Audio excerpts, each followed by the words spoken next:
Diamonds in the rough, Oregon State wide receiver Anthony Gould could be one of the fastest players in all of the 2024 NFL draft class. We could talk about his game and more coming up next. You are Locked On NFL Draft, your daily podcast covering the NFL Draft. Part of the Locked On Podcast Network, your team every day.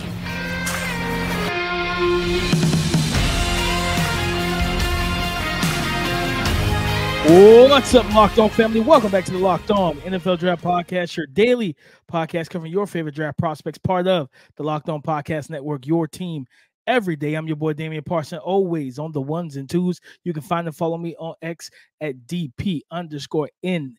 I'm a national scout and a senior draft analyst. And guys, thank you for making Locked On NFL Draft your first listen today and every day. Shout out for being our everydayers. I'm solo dolo because, you know, when I talk Dames, Diamonds is typically just your boy Dame. So I wanted to go ahead and bring 3 new diamonds in the rough that I saw and watched on tape. And I think these guys could be players at the next level. So we're going to talk about Oregon State wide receiver Anthony Gould. We'll get into the speedster, right? The guy that went down and had a great week, at the beginning of this month, the end of January, over in Dallas at the Shrine Bowl.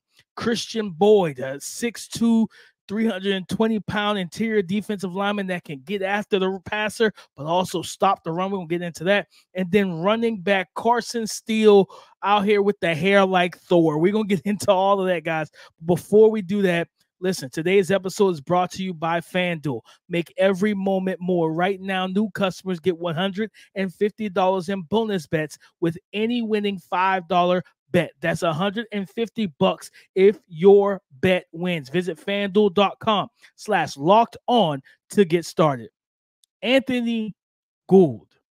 Guys, this is you can say he was wide receiver 1 for Oregon State and had a good season this year, right?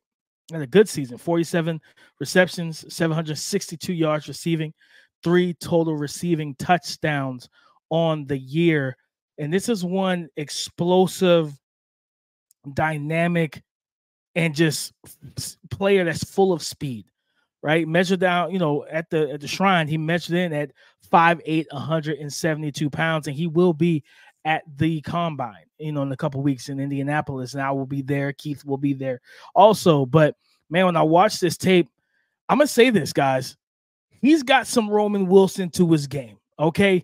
I truly feel that way. Watching him, I felt the same way I felt when I was watching and studying Roman Wilson, especially down at the Senior Bowl. I think his tempo, the way he maneuvers, he's very the word I wrote down, because I have a scouting report coming up later this week on the draftnetwork.com.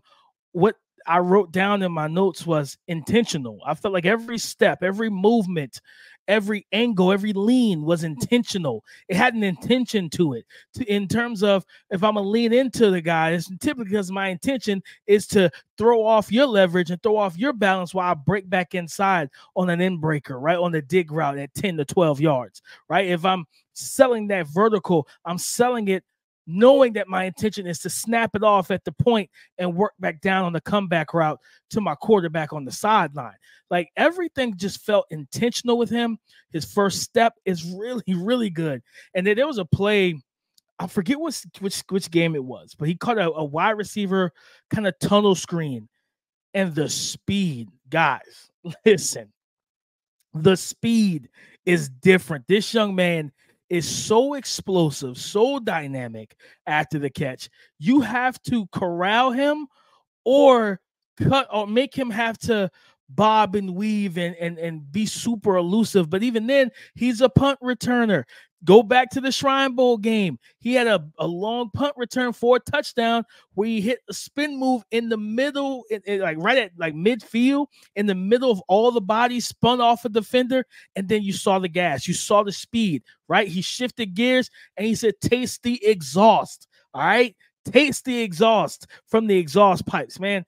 This is a guy, like I said, 5'8", 172, and you're going to say, all right, what can he be, DP? What can he be in the league? I think he can be a slot for sure.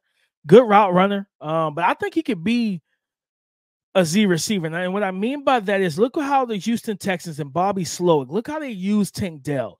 Was Tank Dell always to the sidelines outside receiver? No. Why? Because you don't have to, for one. Like, there's no requirement that you got to throw him out there to the sideline and limit how much space he has to work with, right? It's either inside or I got to sell the inside to work back outside, right? Because if a guy just funnels you to one direction, it cuts off access to areas. So you got to do more things to get creative and to open up lanes for you as a receiver.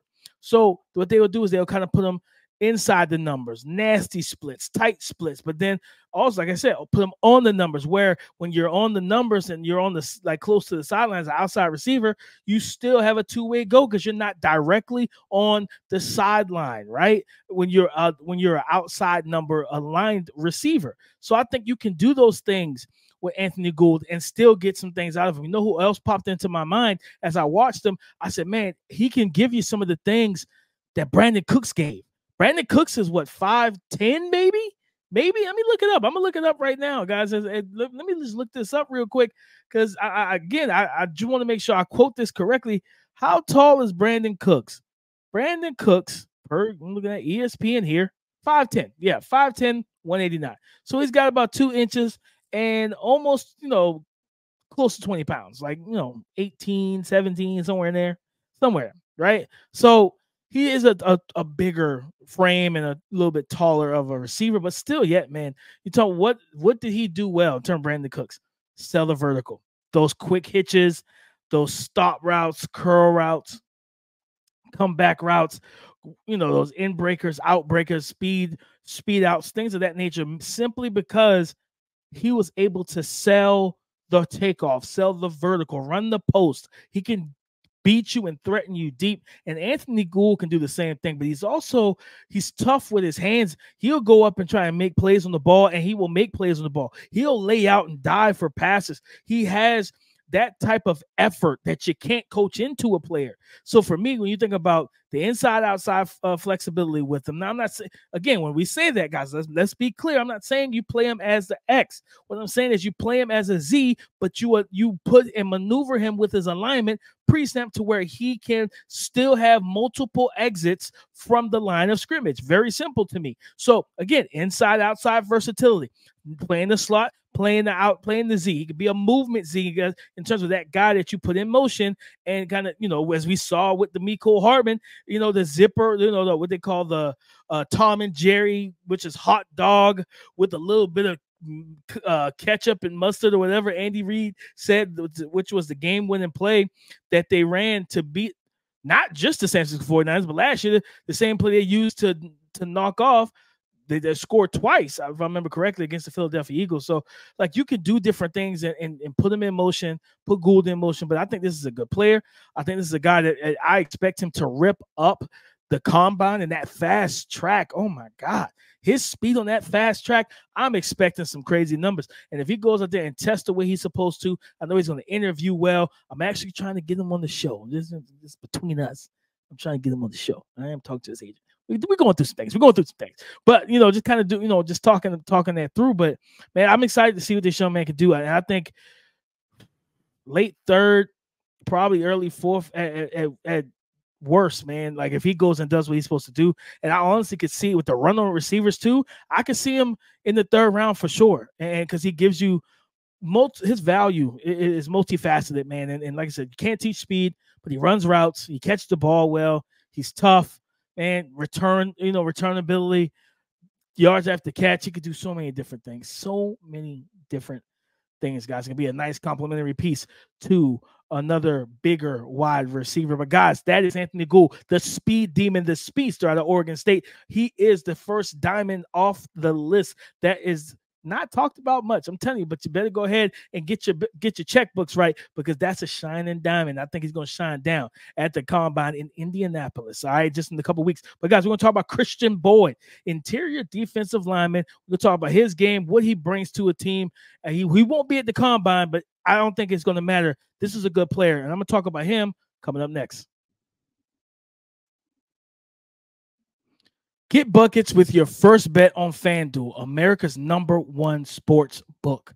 Because right now, new customers get $150 in bonus bets with any winning $5 bet. New customers get $150 in bonus bets back with any winning $5 bet. That's $150 in bonus bets if your bet wins. You can bet on all type of different things, from your favorite NBA players, Kevin Durant, Steph Curry, LeBron James, Damian Lillard, Giannis Antetokounmpo. You can bet on your favorite teams, the Golden State Warriors, the Boston Celtics, the Houston Rockets, with quick bets, live same game parlays, exclusive props, and so much more. All you need to do is visit FanDuel.com/locked-on and shoot your shot. Just visit FanDuel.com/locked-on and shoot your shot. FanDuel is the official sportsbook partner of the NBA.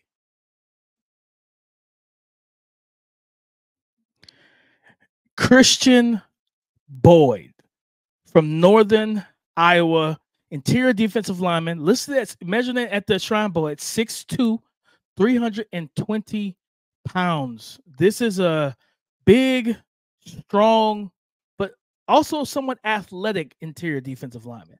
And looking at what he was able to do, he had a good week down, in Dallas at the Shrine. Disruptive in one-on-ones. He has arguably one of the most consistent and better push-pull techniques from D lineman period in this class. Talking about a guy that will absolutely attack the chest plate and the shoulder pads of a blocker with power, just to drive him back a little bit, create a little surge, and then snatch him and pull him forward, right? It's like the offensive lineman when they use the snatch trap. It's the defensive lineman's version, right? So he pushes and creates that kind of surge, and then he pulls him forward and works his way past, right? Like a catapult. That's what that move is able to do. Just wanted to give that kind of visualization for those listening. You're like, what is that, DP? I've never heard of it. I've never seen that move. I don't know what that move is. Well, I just kind of gave it to you, right? He had on the season 29 total tackles, 24 run stops. He had 28 hurries in 2023, 9 QB hits and 3 sacks.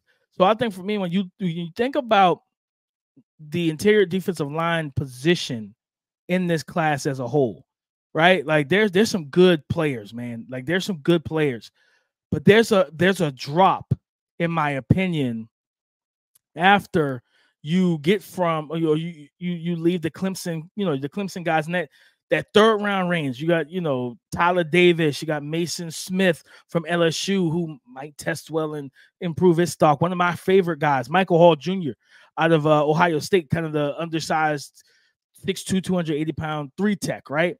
And then you have that drop off to the next group of guys, and Khristian Boyd is in that next group, and I think that he can solidify himself as one of the better guys in that group. I think he has the potential to be a 3-down lineman and a 3-down player, a guy that you don't have to take off the field. I don't think you're gonna have to worry about it because he's not 360. I think, like, when you think about T'Vondre Sweat, at the end of the day, Sweat is gonna have to deal with the Jordan Davis comparisons in a good and in a negative way, right? Because what do people say? Well, how many snaps can Jordan Davis play?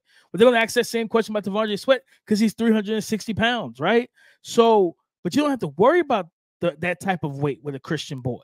At 320 and his athleticism, he should be able to stay on the field. This is a guy that has played 0, played 1 tech. He's moving around on the defensive line, guys. And I also think he can play some of that 3, even 4-eye as well. Like I think that he brings that. And I wish that he was going to the combine so we can get like a verified arm length measurement, but nonetheless, I just think this is a young man that has a lot to prove and a lot to earn, man. And I think with his game and for teams, at the end of the day, right? We just watched the Super Bowl. We're having guys who want to be physical at the point of attack, right? Like my guy Ben Fennell. Shout out to Ben Fennell, man. That's like my boy. That's my boy, like my brother, man. I love Ben. And he tweeted out talking about the Super Bowl game between the Chiefs and the Niners. He said, man, that is one of the most physical games he's basically watched from the trenches. Like he said, those guys were out there battling, right? And if you watched it, right? If you watched this Sunday, I watched the film, I can concur and I can back up exactly what Ben Fennell was talking about, because it was a war zone in the trenches on both sides of the ball from both teams. Those big fellas were battling. They were at war. And the fight that was going on, man, the fight for line of scrimmage supremacy was big. So when you have guys that do not mind, and matter of fact, they encourage it. They want you to bring that nasty fight to the line of scrimmage. When you have a guy that wants to better at the point of attack, like Khristian Boyd, that can do the different things he can do in the run game, talking about create penetration, create surge, driving a blocker back into the backfield, making that running back struggle, have to change his route and adjust too quickly. And every running back cannot, what's the term I always use? They can't deal with pressure, right? And how do you negotiate quick pressure from the D line in the backfield? So you talking about disrupting the play. This is a disruptive defensive lineman, guys. He's just not well known, but I'm telling you now, I wanted to talk about his game because he's that good. He's a good player, and I like what I've seen from him. And I think that somebody's going to get him, and it's probably going to be day 3 because, again, he's not going to be at the combine. So, if, you know what I'm saying? So he's not going to be able to test well and bench press well and interview well there. Teams are going to have to go out, right? So whoever scout for your favorite team that has to go to Northern Iowa, they better be telling their GM and their scouting director, hey, we need to be at his pro day. This is a guy we need to be at his pro day because you want to see where he tests. You want to see how much he benches. You want to interview and talk to him and see what kind of guy he is. I can tell. I follow him on social media. I saw some of his tweets. He's got that kind of chip on his shoulder, and I love that with players, right? When you feel slighted, when you feel like, man, okay, you got – because typically how these pre-draft processes work, it's who the NFL wants to see. And if the NFL didn't want to see him, right? I mean, hey, that's fine, right? That's fine. If they don't want to see you, go make them wish that they came to see you, right? Because what was it? I think Eric Galco, the director of the Shrine, talked about it, right? He tweeted it out about I believe it was the Kobe Turner, who had, for the rookie from the Rams, had like 8-9 sacks this year. He was at the Shrine, and he didn't get a combine invite. So it's not a kiss of death to your career not to be invited to the combine. Now, what you do is you keep that chip and you go to OTAs, you go to mini camps, you go to mandatory camps, and you go to training camp, and then in the preseason, and you wear that chip all the way to the regular season and all the way through it, and show them why they should have had you and why they slept on you, and now you woke them up. So when I look at a competitive, physical, aggressive, and I think a stock that should be, on the rise, in this draft class is Khristian Boyd. Khristian Boyd, interior defensive lineman from Northern Iowa. Again, 6'2", 320, can line up at the 0, can line up at the 1, can play the 2-eye, can play the 3. He can move around on the interior D-line and create some penetration, create some surge, and create some issues and chaos at the line of scrimmage. He resets the line of scrimmage, and I love that about his game. But, guys, we're going to get into our third and final diamond in the rough, and that is Carson Steele, a.k.a. Thor, running back from UCLA. We're going to talk about his game coming up next. Passion, drive, patience. What brings home the winning trophy is also what keeps your number one ride or die alive.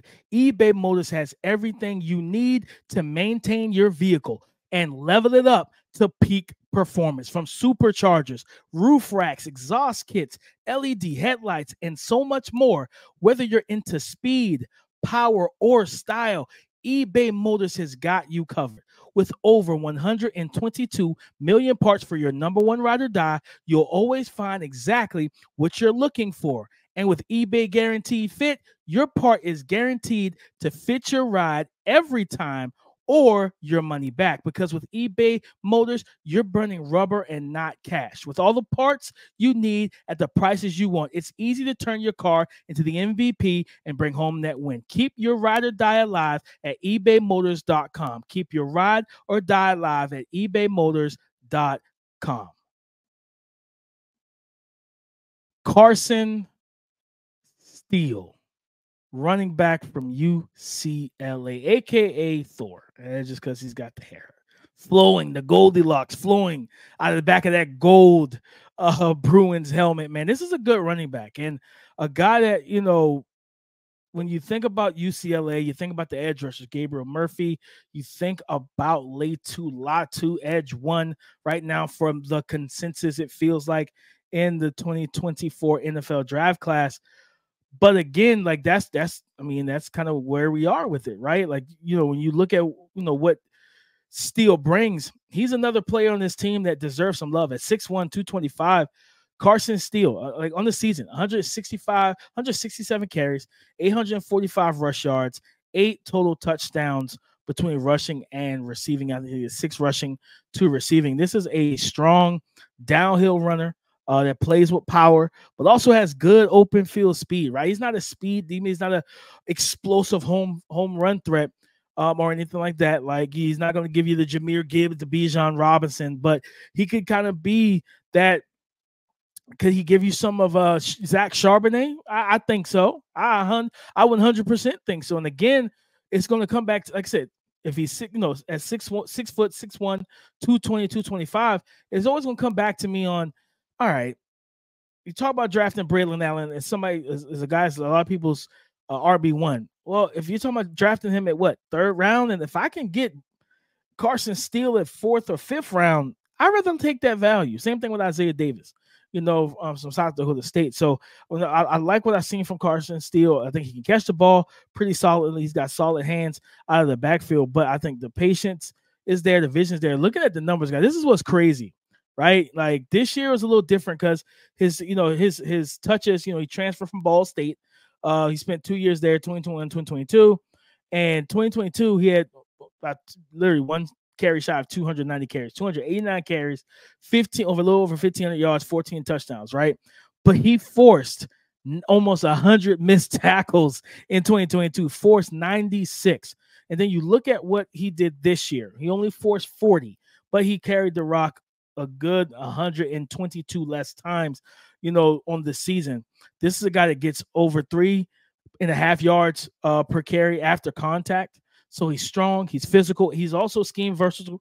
365 rushes out of zone throughout his career, 276, from gap. So he can fit different run concepts, which means he's a guy that can fit multiple run schemes, and that just makes him more versatile. Where you look at some of the other backs like a Braylon Allen, he has to be in a downhill gap power scheme where he can just work downhill north and south. Him going east and west typically negates any of his advantages, right? Any of the beneficial things that he offers as a player. But when you look at a Carson Steele, again, he can do those things. He can press laterally, work the wide zone, attack the outside hip of the tackle or tight end, and figure out, okay, diagnose if it's a hard or soft edge, and make sure, okay, do I bend this? Do I bend? Or do I bang this thing, right? Like, do I bend, bounce, or bang? Do I take it? Do I keep pressing it? Do I bounce it out wider than the outside, my furthest guy on the outside of the offensive line, right? Whether that's the tight end or the tackle. Do I bounce it even further outside, or do I bang this thing up the middle, right? Do I go ahead and plant my outside foot and get north and south quickly and attack the line of scrimmage, right? And he does those things well. I think he follows blocks. He's patient. I just think this is a good player that will, teams that you think, I think we mentioned this team so much on this pod, but the Baltimore Ravens have a big need at running back, right? Whether, Gus Edwards leaves in free agency, Justice Hill is just okay, and Keaton Mitchell's going to be coming off of an ACL. They need bodies. J.K. Dobbins, I wouldn't even think about bringing them back.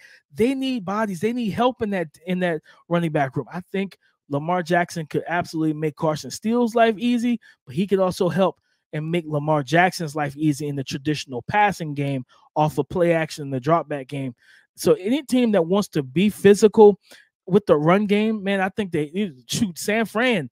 Like, this is a kid that can absolutely spell Christian McCaffrey. Elijah, I forget the young man's last name, but the running back they drafted a couple years ago, he's just battled injury. He bursted on the scene, had a big year, his rookie year or so, but he's just been battling injuries back left and right? So I think that you look at Carson Steele, and there's multiple teams I think he could fit. You look at the Minnesota Vikings, right? No Dalvin Cook. Okay, he's gone. Alexander Madison was okay. You got Ty Chandler and everything, but you still need, I'm just going to be honest, you still need another running back. And I think he can fit that offense as well, man. So Carson Steele, 6'1", 220, 225, downhill runner with good open field speed, but has the ability to make guys miss with his footwork, but also can work in the zone game as well. And he's well experienced in that also. So guys, that's the Dame's Diamonds of the week, man. I wanted to bring that back, and because going through film and talk and studying guys, these guys pop for me. I'm like, man, no one's really talking about them. I think it's a chance for me to go ahead and get in front of everybody and say, hey, tap the loudspeaker. I found some diamonds. Who wants them? Okay. So I think these guys can be good players. Listen, what I'm saying is that I'm never saying that they're going to be elite players at the NFL level, but they can be good players and they can make plays for your team. So guys, listen, thank you for joining me on this episode of Locked On NFL Draft. All right. Go subscribe and follow for free on YouTube or wherever you listen to podcasts to get the latest episode as soon as it is available. Guys, thank you for making Locked On NFL Draft your first listen today and every day. Shout out for being our everydayers. Keith will be back tomorrow. We're gonna get into this or that. We got prospect spotlight and everything coming up this week as well. So come and join the conversation again tomorrow on the Locked On Podcast Network. Your team every day.